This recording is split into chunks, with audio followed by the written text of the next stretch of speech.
Thank you. Is this on? Yeah. I will give a short presentation of a study which has been developed through the last 23 years. In year 2000, I was asked to head a nationwide study on mental health problems in autistic people with ID. That was quite new in Norway, as there has been, well, some delusions, I think, that people with autism doesn't develop mental disorders. But now we know that mental disorders, and especially schizophrenia, has a very high frequency in people with autism. And during the last 3 decades, there has been a lot of questions in the scientific universe. Is it autism or psychosis? So I've been working with psychotic patients for more than 40 years. I started 45 years ago in mental health services. And for the 28 last years, I've been working with people with ID and mental health issues, especially psychosis. And when I should defend my PhD thesis, it was almost impossible to find a committee because so few researchers in Europe has researched on assessment of schizophrenia in people with autism and ID. So last 20 years, I've been traveling around in Norway to do a diagnostic assessment of people with schizophrenia, people with autism suspected for psychosis, because these patients they have not been recognized, and it's especially due to there are many features resembling each other in autism and schizophrenia, especially negative symptoms and delusions taking for autistic beliefs. So it's very hard and difficult assessments, but I think that I will do the take-home message at once. That is, it's very important to recognize psychosis in people with autism, because as autism is reckoned a lifelong disorder, which primarily need educational, emotional, and all that kind of support. Psychosis is a psychiatric disorder that can be treated. And we also know now that through our Norwegian research that we have quite good results with treating schizophrenia in people with autism and ID, or high-functioning people with autism. We have had a lot of excellent presentations about autism, so I will not say a single word about autism, but I will just present this, for me, very important project. It's a national-wide project. We have the first we did from 2000 to 2008, that we developed a special checklist, the psychology in autism checklist, to have is a first step of assessment to do some just to see if there are any indicators of different mental disorders. So after that, we planned a nationwide large study, and we collected data from 2010 to 2020. In fact, we don't have the last data yet, but we have enough now. We have about 214 included patients, and to be a realistic, real-life clinical study with a large protocol, as far as we know, this is the largest sample of assessment and treatment studies in the world of this group. Yes, for the present study, we investigated data from 183 patients to look at schizophrenia. We looked at 3 time points. I'll come back to that. The background is, as I mentioned, that identification of schizophrenia is very difficult. You need to know the phenomenology, how the symptoms appears and how you can observe them. And as my background is a clinical psychiatric nurse, I've been working in acute wards for more than 10 years, and I've seen thousands of patients in acute schizophrenia. So I know how the symptoms look like. And when I started to work with patients with ID 28 years ago, I saw the same symptoms in these patients. I saw panic attacks, I saw fragmented speech and behavior, I saw depression, but no of the patients in our mental health ward had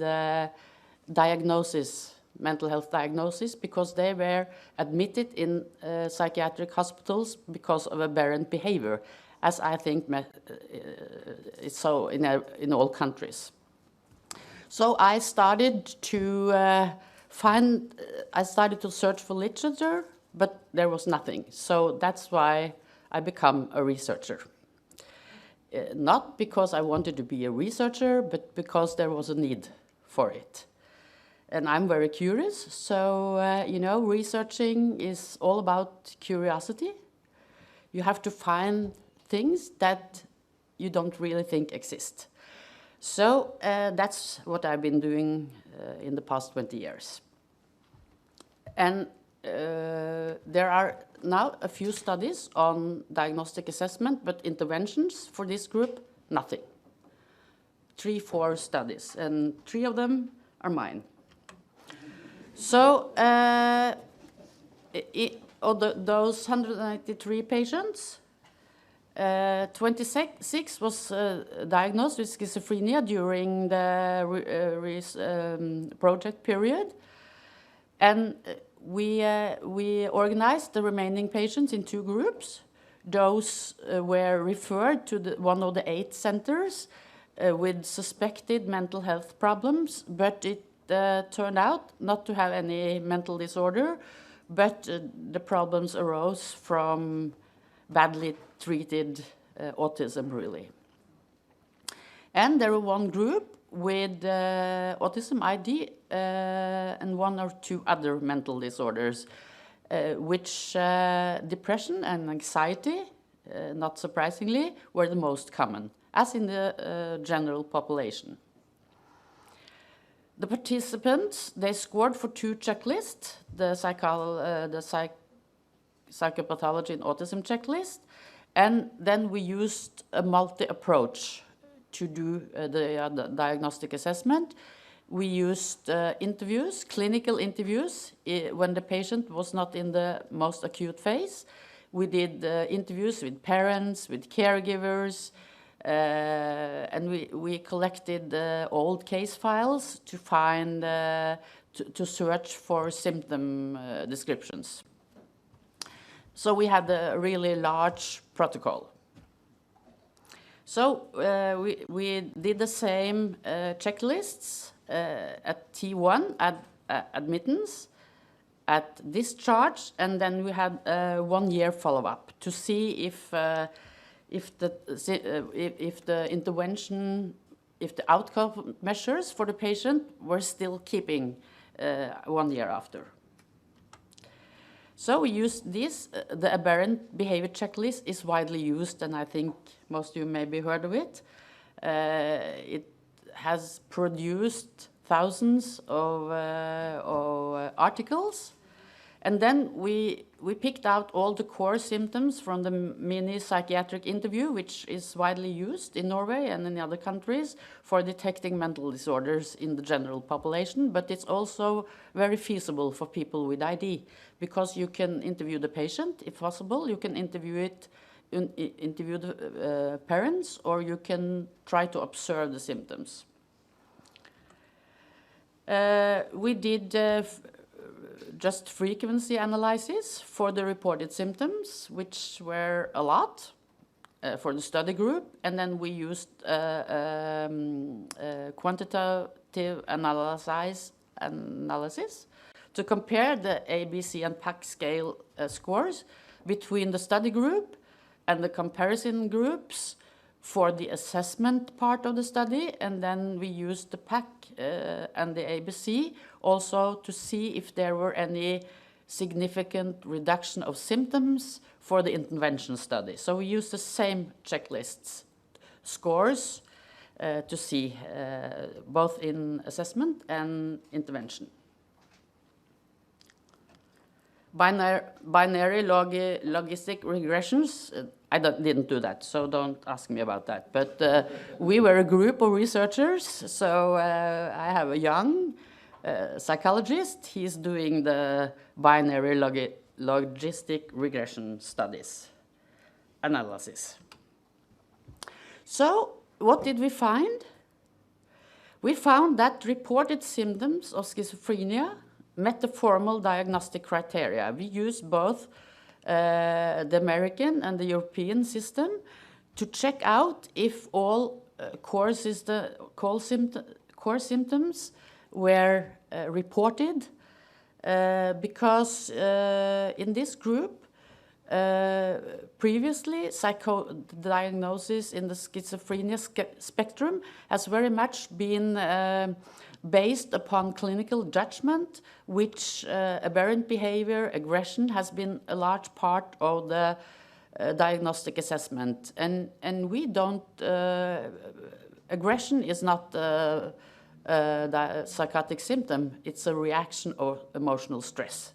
As all the presenters these 2 days has, in a very good way, supported that having aberrant behavior because of emotional problems is not a mental disorder, it's human. Yeah. So, but only 2 participants were diagnosed with additional mental disorders, and that I think is due to, in Europe, we use a higher, well, we use, when people are diagnosed with schizophrenia, it's a the most severe psychotic disorder, and all the other symptoms are understood as a part of the schizophrenia diagnosis.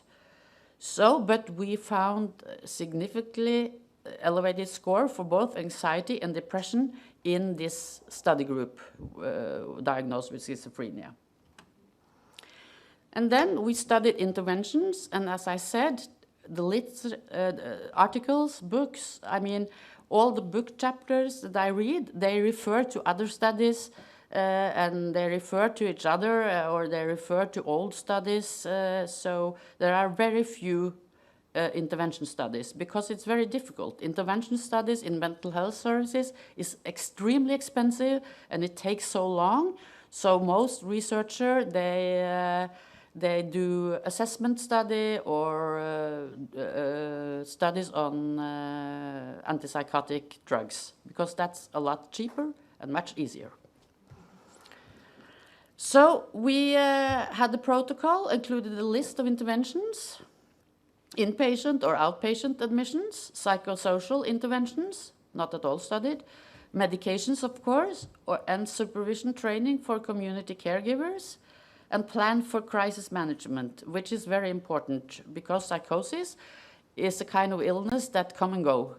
And most patients with schizophrenia, they get relapses throughout their life. Some get worse, but some have less relapses, and we don't know why. So, outcome measures for the intervention study. We used the PAC and the ABC and the frequency analysis, and then we used one-way repeated measures for ANOVA, for PAC and ABC scores. The same psychologist did that. But I think I can do an ANOVA analysis if I am threatened hard. So what did we find? Most of the patients were inpatients. And all the 22 inpatients were admitted in the department where I work. I work at the regional mental health department for people with ID. And I think most of the patients, I have, well, 12 I'm sure of 12 of those patients, I think I did a diagnostic assessment of those. And of course, that was also teamwork. Without a very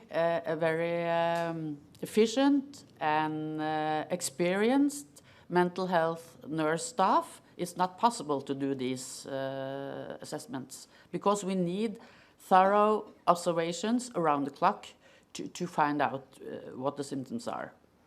Medication, just one did not get medication, but he had other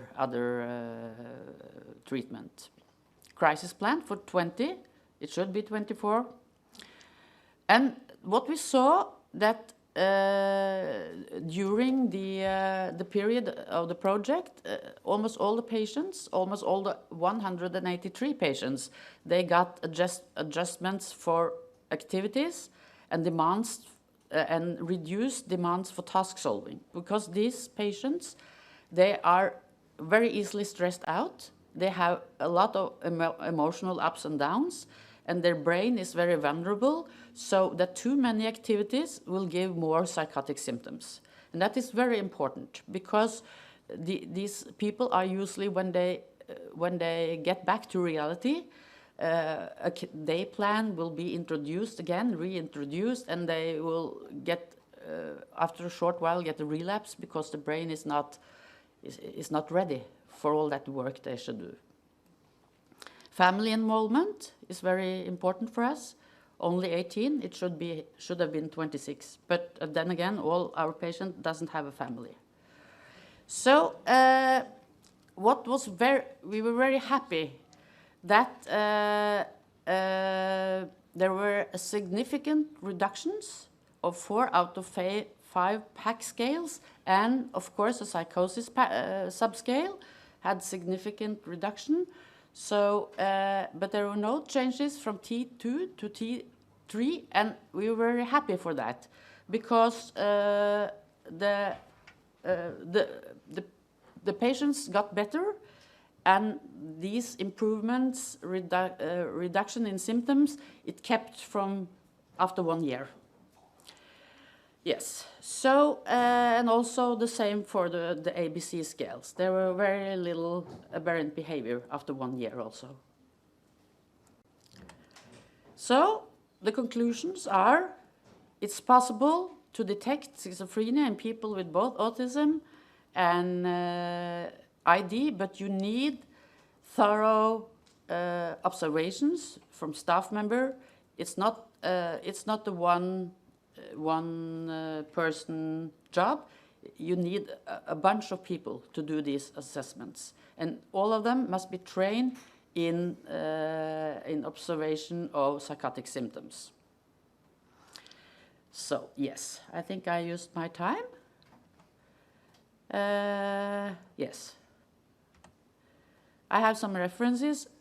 These data are not yet published, but I think it's not that too many secrets in this, so I can just fix the presentation a little bit. And last, I have a little hello from Norway. This is how it is at home now. No. Yes, in the mountains, but this is Norway in March or April. Thank you for your attention.